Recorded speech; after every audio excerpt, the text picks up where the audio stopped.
Oops, sorry. All right, so I think we need to deal with something right up front.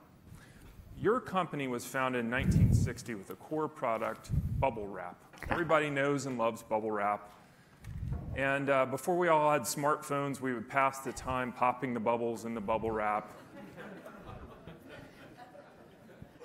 Now, you're bringing out a new form of bubble wrap next year where we can't pop the bubbles. So are you comfortable being the man who took away the popping of the bubbles from the world? I'll send you a little kit, which is for officers. When you're stressed, you can play with those things. So, yeah, I confirm. Sealed Air is not an airline. It's the inventor of bubble wrap. And when this article in the Wall Street Journal on the first page, to my big surprise, has appeared, I received a huge number of emails, text messages, letters from people all around the world saying you can't do that. And even my son, who works in London, sent me a text saying, I've got 50 of my Facebook friends who are telling me whether I can do something to stop that. But the sustainability issue out of this future generation bubble wrap is absolutely extraordinary. And the principle is that we are going to launch this new type of protective material which is going to be inflated on site at the customer site. And the sustainability story is amazing because one truck of this bubble wrap is equivalent to 47 trucks of the old bubble wrap. So we're going to take 46 trucks out of the road just by doing this. I think it's extraordinary. And that brings me to the purpose of this company, which started as a protective packaging company, and now our new vision is we create a better way for life. Yeah, let's step back and talk about that for a second. You came to the company in 2012 after a long career at Dow Chemical, and you became the CEO in 2013, and you have been aggressively rebranding Sealed Air around sustainability. You designed a new logo, which you're wearing right there, three-sided logo called the Trillion, I think. Right. And one of those sides is sustainability, and you've said if you could start the company now, you'd call it the Sustainability Company. So what's that all about? How does that fit with a company known as a packaging company? And you have three divisions. You have the traditional packaging division, food packaging, which I think is the biggest, and then Diversey Care, which is a hygiene company. But so how does sustainability fit? How do you take the assets you have and go market that in the marketplace? So when I arrived in 2012, everybody was telling me, oh, you're joining Sealed Air, that's a great company. And actually, it's a company which had extraordinary market shares. But I found very quickly that what it was lacking was a sense of purpose, which was really putting the glue in all of those three divisions. And this is how we rebranded it, you say, and I think it's a very good word because that's what we did. But we did that for ourselves first to explain to ourselves why we exist and what is the purpose of Sealed Air. And when you look at our three divisions, we are in fact a waste buster and a hygiene enhancer. That's who we are. And why is that? We're the world leader of protein packaging. And believe it or not, but there are $4 billion of protein, meat, or so red meat, chicken, pork, etc., or cheese, which are just in the US, $4 billion, which are thrown away from farm to the retailer of poultry food, poultry meat, a year in the US only. And there are $9 billion of poultry meat which is thrown out of our fridges every year by us. That's terrible. This planet is choking, and we don't have the sense of urgency to do better on things which are so easy. So what is our job?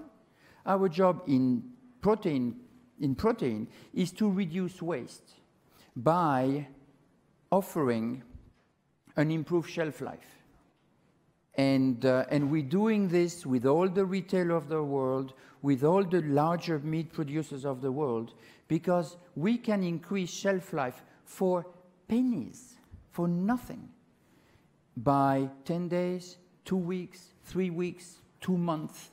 How do you think that lamb from New Zealand arrives in Europe fresh and not deep frozen after 75 days of transit? Because they come by boat, because of high barrier quality type of materials. So what we are developing is those kind of packaging which are vacuum packed, which increase shelf life.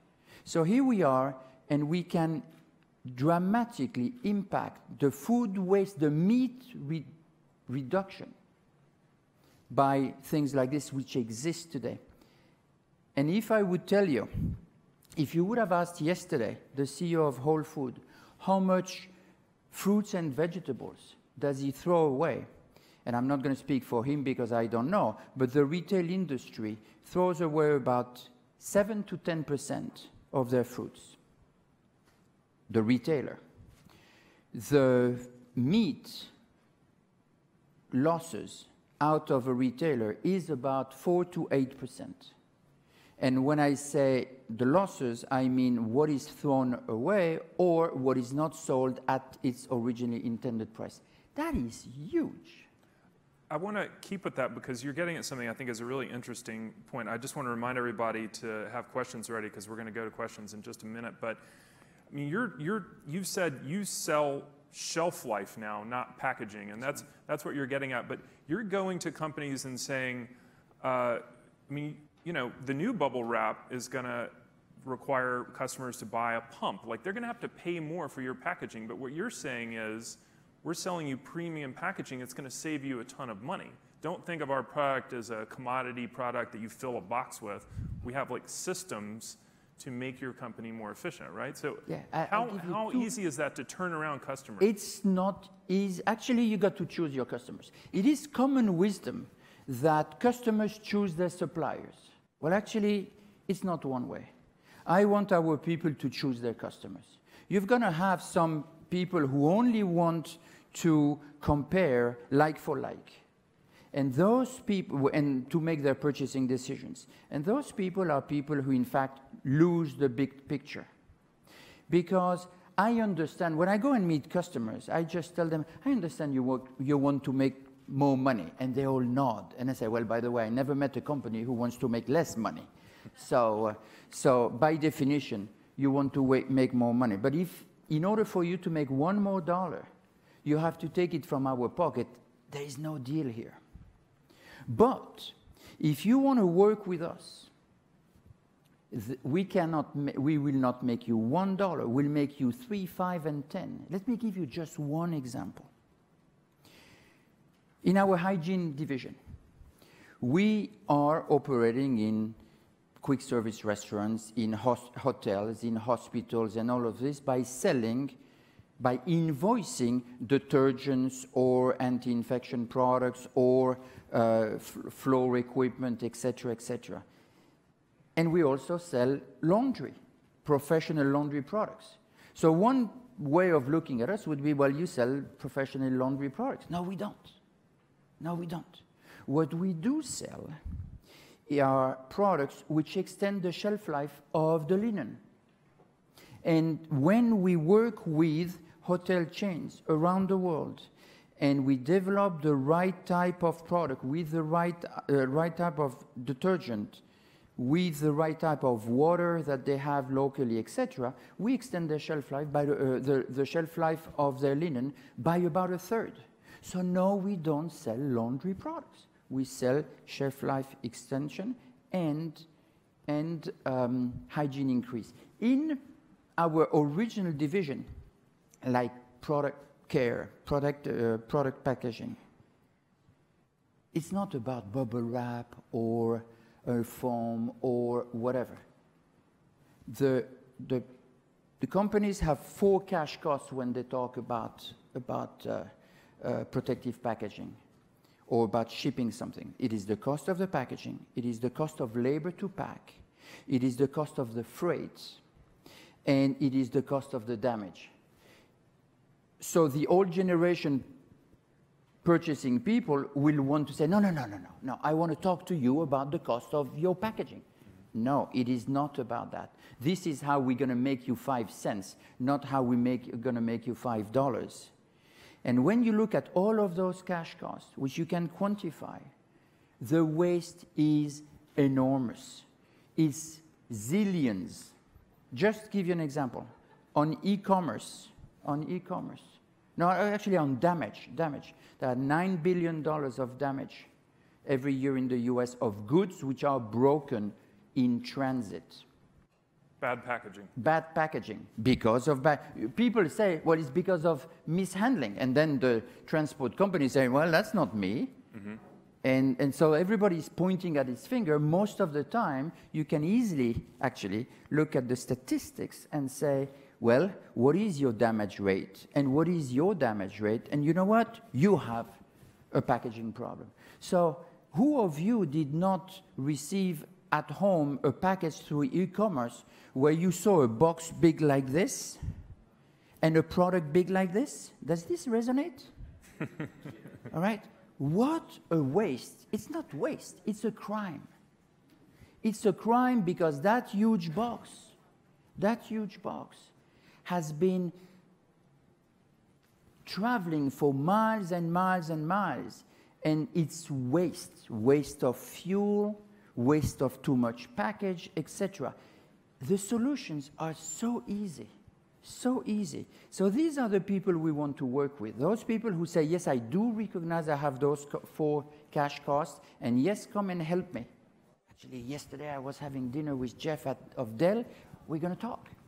There you go. This mushroom thing is from us. So anyway. All right, we're running low on time. I just want to see if we have a question right here, if we can get a mic. And remember to identify yourself, please. Hi, I'm Chris Hagler. I'm with EY, and you've recently changed the purpose of your organization. What have you done to activate that purpose or to get all of your employees really bought into that shifting mindset? Actually, it's a very good question, and you're serving us as our new auditors. Thank you for doing this, and keep doing a great job.